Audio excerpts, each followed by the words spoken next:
Okay, so how much harder has dating been for you with all of this attention? You can't go, it's going to be like if you go for dinner with somebody, if you go out on a date with somebody, the difficulties increased exponentially and now it's all over Snapchat. Yeah, it has made things harder for sure.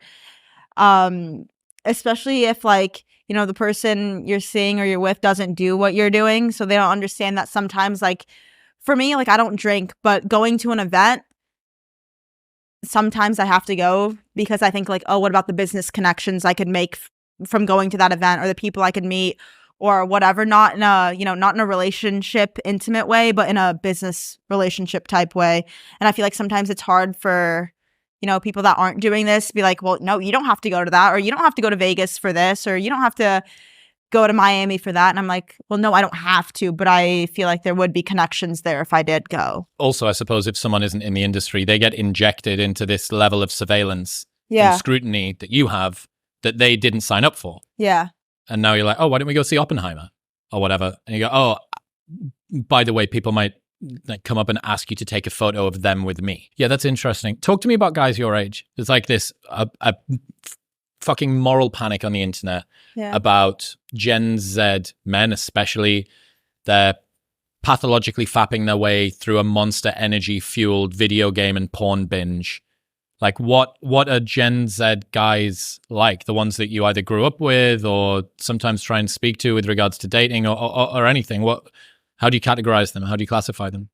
I feel like there's a lot of growing to do from the age of 22 to like 27 for men. And I think, you know, 22-year-old men just aren't there yet necessarily. And I think that I'm pretty mature for my age.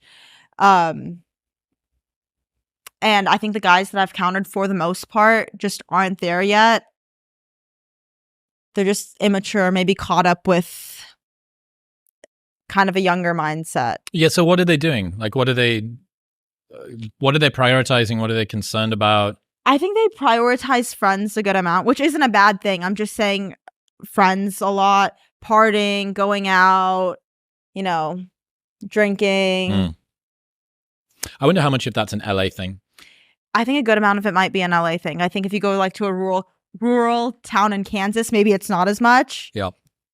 Have you heard of slow life strategy? Do you know about this? Slow life strategy? Yeah. So it seems at the moment based on the data that Gen Z, both guys and girls, a little bit younger than you would probably be at the very front of this wave, getting their driver's license later, moving out of home later, getting a job later, not partying as much, not drinking as much, not taking drugs. So they've got generalized risk aversion. They're not doing the risky things that previous generations of that age would, but they're also not even really doing the adult things. Like the number of 16 to 20-year-olds who don't have a driver's license is the highest ever. Like, really? You think COVID had a pushback in that? Maybe it could be that people just became more isolated, stopped. If that's your formative years, if you're 15 and COVID hits and you're 18 and COVID finishes, you've just grown up. All you can remember basically being the person that you are is this hermit at home playing Fortnite or whatever. Yeah. But what it makes me think about is when these people do need to grow up, you mentioned young guys could do with maybe growing up a little bit more quickly. Yeah. If they want a chance. And it makes me wonder whether that's going to keep getting pushed further and further. Hopefully not. But I don't know. It's I think for me, one of the biggest turn-ons or pluses a guy can have is being motivated or like dedicated to something, even if that's plumbing, you know, just something that like every day you want to do and work towards to being better at, you know, whether that's the gym or a job like plumbing or being a dentist or being an astronaut, like whatever, you know, just something to work towards rather than just kind of laying back and like kicking your feet up and just enjoying day by day. I think it's like that's great and everything, but I think you have to have something that every day you're trying to improve. Drive and motivation and ambition, I think, are very sexy, and competence as well. Yeah. Like if you can manage to hit the sweet spot with a partner of someone who you are attracted to, but you admire as well, like you've got a partner that's your role model. Yeah. Like that's an unbelievably potent cocktail, I think, for attraction. It's so strange to think about what that is for girls, because, you know, guys can just go out and get their drive and do the things that typically are sort of masculine traits. Be very interested in what the equivalent is for a girl. You know, like, what is it that a guy would find in feminine traits that they want to absorb into themselves? Do you know what I mean?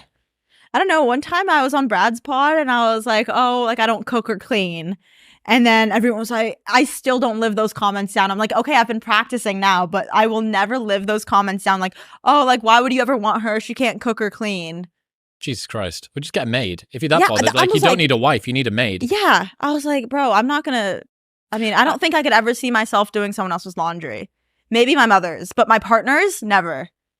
Well, you just need to earn a bit more money and then you can pay the maid to do it. Yeah, I'm like, bro, I'll pay someone to do it. I wasn't opposed to a house chef. I think part of that is that they associate a lack of willingness to do traditional household things with a non-traditional relationship that is just not going to be as enjoyable. It's a less feminine sort of woman. Yeah. And the polarity between masculinity and femininity. What the subtext is, I'm not doing the washing, you are. Yeah. Right? Which is, and guys are like, whoa, like, whoa. Oh, fuck yeah, this exactly. bitch. If you're not doing it, I'm definitely not doing it. Yeah, right. So I do understand. And I do think, you know, there's lots of talk about masculinity and stuff like that. The journey to knowledge is endless, and our path is lit by curiosity.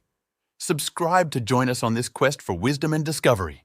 Together, we'll explore the boundless world of ideas and possibilities.